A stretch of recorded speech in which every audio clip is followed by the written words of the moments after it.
Assalamualaikum warahmatullahi wabarakatuh.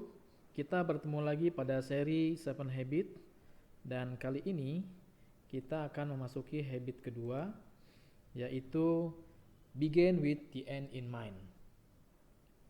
Setelah pada pertemuan pertama kita membahas salah satu model atau bagian dari habit pertama dari Seven Habit model yang dibuat oleh Stephen Covey, yaitu jadilah proaktif atau be proaktif.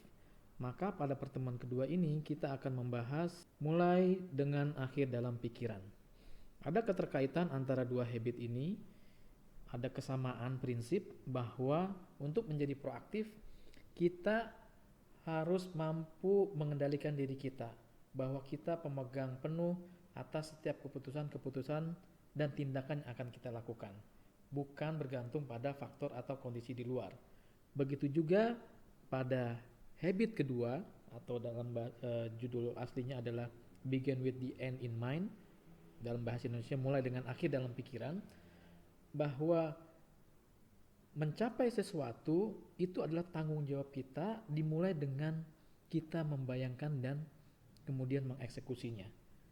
Kesamaan prinsipnya adalah semuanya bergantung pada diri kita, baik be proaktif atau jadilah proaktif maupun mulai dengan akhir dalam pikiran, kita menentukan sepenuhnya apa yang akan kita lakukan dan apa yang benar-benar kemudian kita lakukan, bukan menggantungkan diri kepada orang lain. Maka kita bisa lihat juga proses dalam model Seven Habit ini, awal mulanya pada proses atau kondisi ketergantungan, kita akan beralih menjadi pribadi yang mandiri atau terbangunlah kemandirian dengan melakukan atau mewujudkan, menjadikan sebuah kebiasaan 3 dari 7 habit yang dibuat oleh Stephen Covey. Yang pertama be proaktif, yang kedua begin with the end in mind, dan yang ketiga adalah first thing first atau dahulukan yang utama. 3 habit ini akan mengantarkan kita mampu menjadi pribadi yang unggul dan mandiri. Nah, kita akan awali dengan coba menggali bagaimana seseorang melihat hidupnya ke depan. Karena habit kedua ini bicara tentang seseorang atau kemampuan kita dalam melihat hidup kita ke depan. Jadi sebelum kita melakukan sesuatu, melakukan kegiatan atau memutuskan hal-hal penting dalam kehidupan kita, tentu kita punya pertimbangan-pertimbangan, baik pertimbangan dalam konteks kondisi hari ini maupun kondisi di masa depan yang akan kita lalui. Ada 2 model menurut Stephen Covey seseorang melihat hidupnya ke depan. Ada orang yang pandangannya buram. Ya, saya ilustrasikan seperti kacamata yang buram, yang kalau kita lihat itu nggak kelihatan, hanya kelihatan bentuknya tapi nggak kelihatan jelasnya seperti apa. Nah, pandangan buram ini ibaratnya seperti seseorang yang tidak bisa melihat hidupnya ke depan itu seperti apa. Ya, sama seperti orang yang pakai kacamata yang buram yang nggak jelas, maka pandangan yang ada di depan dia itu tidak terlihat dengan jelas. Mungkin hanya bentuk-bentuk kasarnya umum, bahkan mungkin cenderung tidak bisa terlihat. Maka seorang yang dengan pandangan buram ini akan berpikir, ya karena tidak punya pandangan atau tidak tahu di depan itu ada apa atau apa yang ingin ia dapatkan, ingin ia capai, maka dia akan menjalani hidup mengalir saja, tidak mementingkan apakah harus dipikirkan atau direncanakan. Sementara ada orang lain yang melihat hidupnya sangat jernih, ya seperti sebuah kacamata yang jernih, sehingga dia bisa memandang dengan jernih apa yang ada di depannya. Bagi orang-orang yang pandangannya jernih, mereka mampu melihat ini sebagai sebuah perumpamaan, mampu melihat dengan jelas hidupnya di masa depan.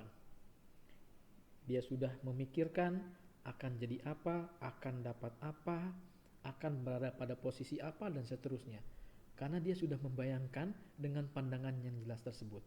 Maka orang tipe kedua ini yang pandangannya jernih, dia akan memilih menjalani hidupnya dengan penuh keyakinan. Karena dia sudah tahu ada apa di depan dan bagaimana jalan menuju apa yang ada di hadapannya itu. Sebagai ilustrasi tambahan, kita bisa lihat 3 profesi ini. Yang pertama, seorang pilot. Pilot ini jelas tugasnya adalah menerbangkan pesawat, ya, mengantarkan penumpang dari satu tempat ke tempat yang lain. Sehingga ketika bicara tentang apa yang akan dia tuju di masa mendatang atau di masa setelah dia hari ini, adalah mengantarkan seorang pada titik tertentu atau tujuannya, mencapai tujuan dari penerbangan itu sendiri. Begitu juga dengan seorang chef, seorang koki, tugasnya adalah membuat makanan, menghidangkan makanan. Nah, makanan apa yang akan dibuat atau akan dihidangkan tentu akan dipikirkan dulu oleh chefnya, ya, untuk kemudian lalu dibuat jadilah sebuah makanan. Begitu juga dengan seorang arsitek yang tugasnya adalah membuat rumah. Maka ketika ada permintaan dari seorang klien, katakanlah, ya, untuk membuat rumah, yang dia lakukan adalah membayangkan, ya. Nah, ini sama dengan 2 profesi lainnya. Ketika mereka akan mencapai tujuan yang harus dia capai, ya, sebelum dia melakukannya dan sampai pada tujuan tersebut, ya, misalnya mengantarkan penumpang sampai ke tujuannya, menghidangkan makanan yang lezat, atau membuat rumah yang indah, yang bagus, ya, sebelum itu terjadi, yang mereka lakukan adalah merencanakannya, ya, secara umum seperti itu, ya. Tapi kalau kita dalami lagi dalam konteks perencanaan, itu adalah mereka membayangkannya dulu.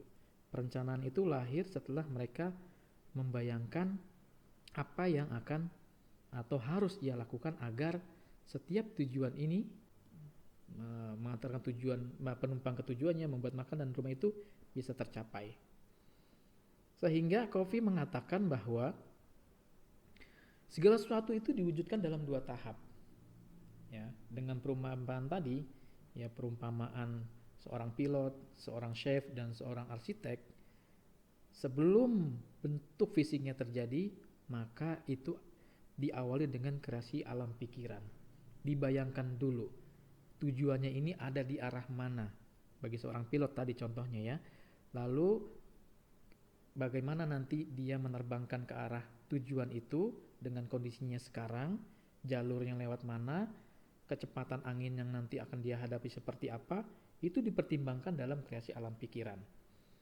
Seorang chef demikian, ketika ada permintaan harus menghidangkan sebuah makanan tertentu, maka sebelum dia proses itu masakan, ya, atau dihidangkan, dia berpikir dulu apa bahan-bahan yang harus dia siapkan, bagaimana cara memasaknya agar menghasilkan makanan yang enak atau sesuai dengan kebutuhan dari yang meminta, seperti itu, ya.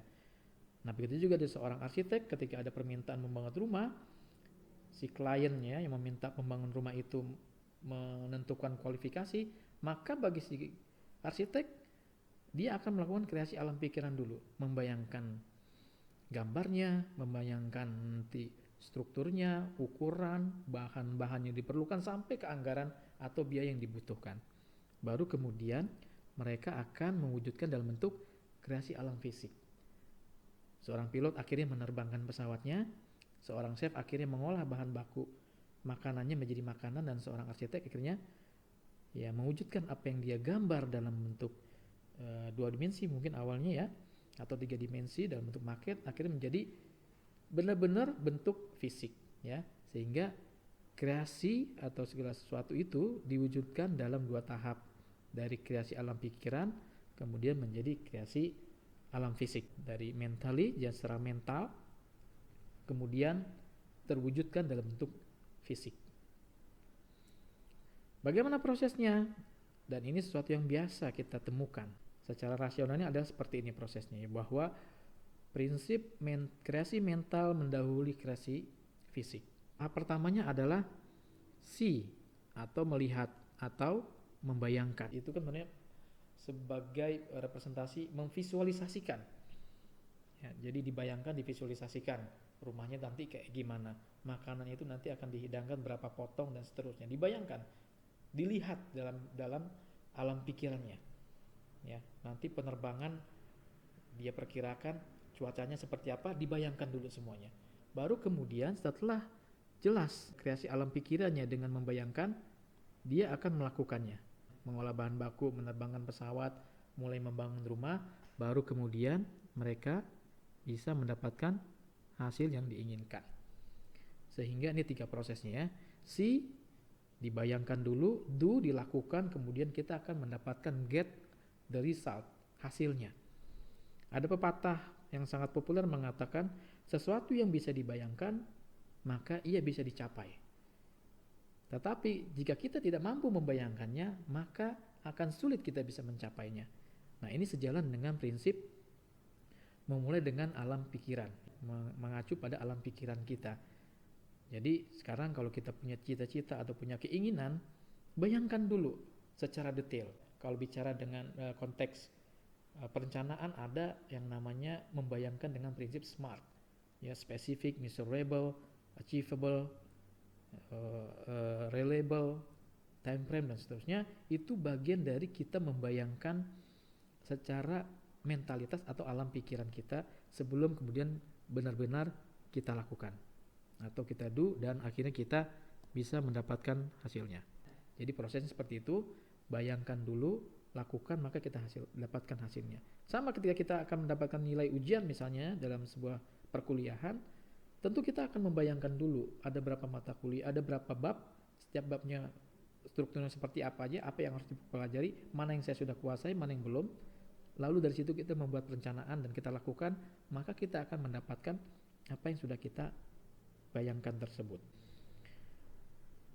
Sehingga sekali lagi bahwa kreasi mental mendahului kreasi fisik. Beberapa contoh berikut misalnya nih ya.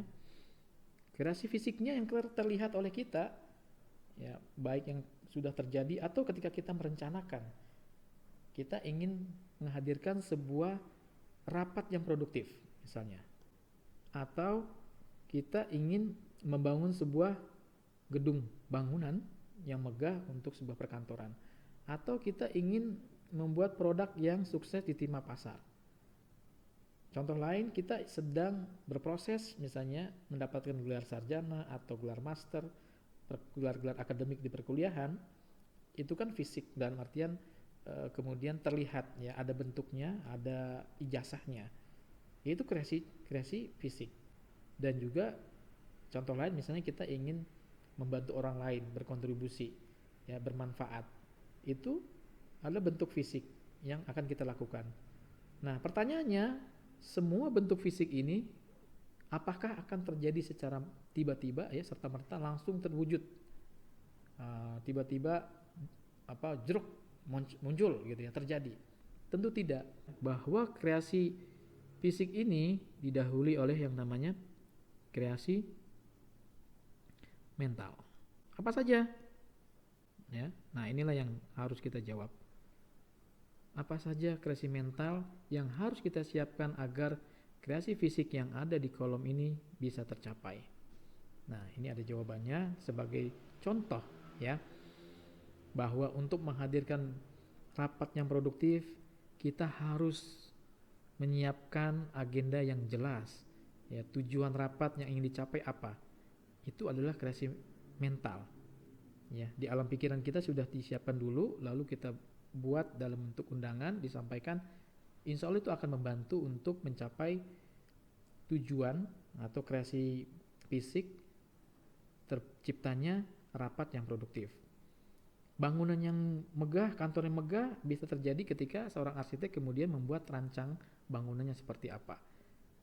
Produk yang berhasil diterima pasar, itu kreasi mental sebelumnya harus dilakukan adalah ya, bagian marketing, melakukan riset, melakukan penelitian bagaimana pasar memandang produk ini dan bagaimana kebutuhan mereka, apakah bisa terpenuhi dengan rencana produk yang akan dikeluarkan. Ya, begitu juga seorang yang sedang mengejar sebuah gelar akademik tentu akan bisa tercapai dengan baik ya. Kreasi fisiknya tercapai ketika dia merencanakan dengan sangat detail dan kemudian dia eksekusi dengan baik. Ya, begitu juga yang terakhir, ketika kita ingin berkontribusi, tentu kita harus membuat dulu rencana-rencana dan bayangannya seperti apa. Awalnya adalah mimpi. Tentu kita semua pernah mendengar sebuah hadis dari Rasulullah yang menggambarkan bahwa pada masa Rasulullah hidup dahulu, bahwa suatu saat nanti Konstantinopel akan ditaklukkan. Begitu kata Rasulullah kepada para sahabat, ya. Sehebat-hebat amir atau panglima perang adalah amirnya, dan sekuat-kuatnya pasukan adalah pasukannya. Ini hanya bisa dibayangkan pada saat itu. Bagi Rasulullah mungkin sangat jelas karena Rasulullah mendapatkan wahyu, mendapatkan petunjuk dari Allah Subhanahu wa taala. Tapi bagi para sahabat ini adalah bentuk kreasi mental. Secara fisik belum terlihat, belum bisa dilakukan, belum bisa dirasakan, tetapi mereka sudah membayangkannya dalam alam pikiran mereka, ya, bahwa suatu saat nanti Konstantinopel akan ditaklukkan. Dan itu terjadi. Bahwa kreasi fisik akhirnya benar-benar wujud secara kreasi mental. Akhirnya setelah peperangan selama 54 hari, ya, dalam kisahnya Konstantinopel bisa ditaklukkan oleh Al-Fatih, ya. Sebagai simbolnya gereja Hagia Sophia, ya, yang tadinya gereja kemudian diubah menjadi masjid, yang kemudian pada saat kekhilafahan runtuh, masjid ini diubah menjadi museum, dan baru-baru ini, ya, pada tahun 2020 ini kembali difungsikan Hagia Sophia dari museum kembali menjadi tempat ibadah atau menjadi masjid. Dan itu adalah proses yang panjang, penantian selama 825 tahun. Tapi ini juga menggambarkan, kita bisa memetik hikmahnya, bagaimana kreasi mental mendahului kreasi fisik. Bahwa sesuatu kemudian tercapai secara fisik bisa kita raih ketika kita merencanakan juga secara mental, secara pikiran. Ya, sekali lagi, kreasi fisik mendahului kreasi mental mendahului kreasi fisik. Jadi kalau kita ingin mendapatkan sesuatu di masa depan, di masa yang akan datang, kita harus bisa membayangkannya dulu sekarang. Kalau kita belum bisa membayangkannya, maka jangan berharap, jangan bermimpi bahwa itu bisa tercapai. Mungkin saja kalau memang ketentuan atau keajaiban, tapi yang namanya usaha itu akan sangat bergantung dengan hasil, ya. Yang namanya hasil itu sangat bergantung dengan usaha, dan itu diawali dengan kreasi mental kita. Sehingga sebagaimana Rasulullah menyebutkan bahwa Konstantinopel akan ditaklukkan, atau contoh-contoh lain, banyak orang-orang sukses kemudian berhasil karena mereka berani menyampaikan misi personalnya, misi pribadinya.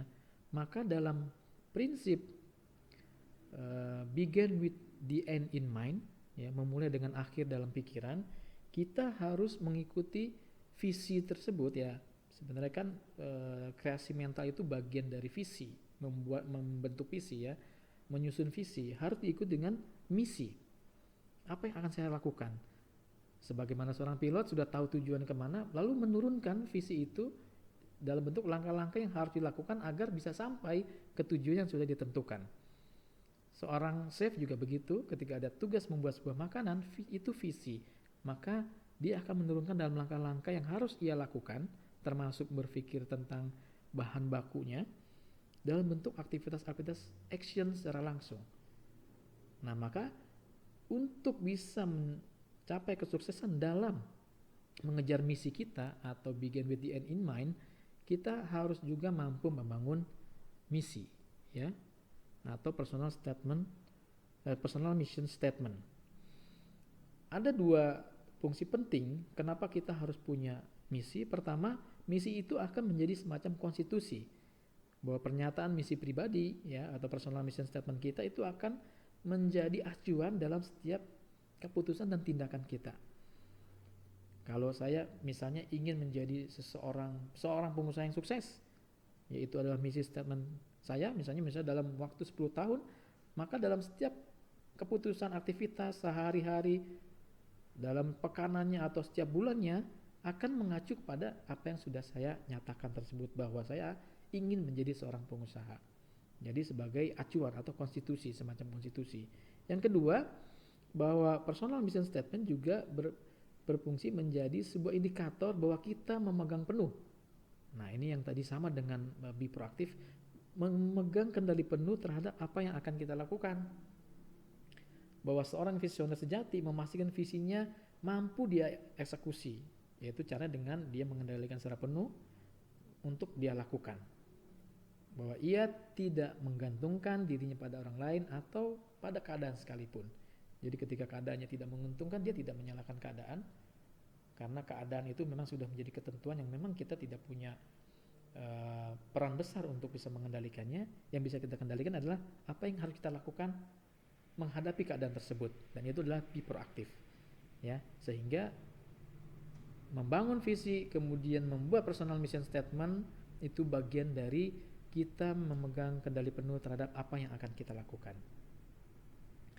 Selanjutnya, ya, sebagai bagian dari inti, ya, dari pembahasan habit kedua ini, kita bisa mengambil saripati prinsip efektivitas dari habit begin with the end in mind ini. Ada 3 prinsip, ya, dari penjelasan yang sudah saya sampaikan, kita bisa menyimpulkan 3 prinsip penting yang bisa kita ambil sebagai bagian dari yang membangun habit yang efektif dan produktif buat diri kita. Yang pertama adalah visi. Pada akhirnya begin with the end in mind itu adalah mengajarkan kita untuk selalu memandang ke depan apa yang ingin dicapai, apa visinya. Jadi biasakanlah dalam setiap aktivitas kita, memulai hari, memulai pekan, memulai bulan, memulai tahun yang baru misalnya, kita menentukan apa yang ingin saya capai di tahun ini, apa yang saya ingin capai di hari ini. Ya, itu dalam konteks waktu. Dalam konteks aktivitas, kita juga biasakan selalu membayangkan apa yang ingin saya capai dari rapat ini, apa yang ingin saya dapatkan dari kegiatan ini. Harus ada visinya, karena kita lah pemegang penuh kendali atas apa yang akan kita lakukan dan apa yang akan kita dapatkan. Itu prinsip pertama, prinsip visioner atau memiliki visi. Prinsip yang kedua adalah komitmen. Ketika sudah disusun, sudah dibayangkan apa yang ingin dicapai, maka kita berdisiplin, ya, mendisiplinkan diri untuk menyusun misi-misi, ya, atau langkah-langkah, ya, action plan agar visi itu bisa tercapai, agar kita bisa sampai pada visi yang sudah kita rencanakan dan kita lakukan dengan penuh komitmen dan penuh kedisiplinan. Lalu yang ketiga, prinsip tujuan atau purpose. Maknanya apa? Kenapa saya harus melakukan ini? Ketika tujuannya ini kuat, insya Allah komitmennya juga akan kuat dan visinya juga akan lebih mudah bisa dicapai. Tapi kalau kita tidak punya tujuan, tidak punya alasan untuk melakukan sesuatu atau untuk mencapai sesuatu di masa depan, tujuannya itu tidak ada atau kurang kuat, ya, why-nya itu, kenapa saya harus melakukan ini, kenapa saya harus mencapai ini di masa depan, maka komitmen itu bisa jadi lemah, ya, ya, yang artinya juga bahwa nanti visinya bisa jadi tidak tercapai. Maka penting sekali dalam konteks mencapai apa yang kita inginkan di masa depan dengan prinsip atau habit kedua dari 7 habit, begin with the end in mind, kita pastikan kita terbiasa, ya, dalam kehidupan kita membangun visi, berkomitmen dan juga membangunnya dengan tujuan. Demikian materi perkuliahan keempat, masuki habit kedua dari 7 habit, begin with the end in mind. Sampai jumpa pada materi berikutnya. Terima kasih. Assalamualaikum warahmatullahi wabarakatuh.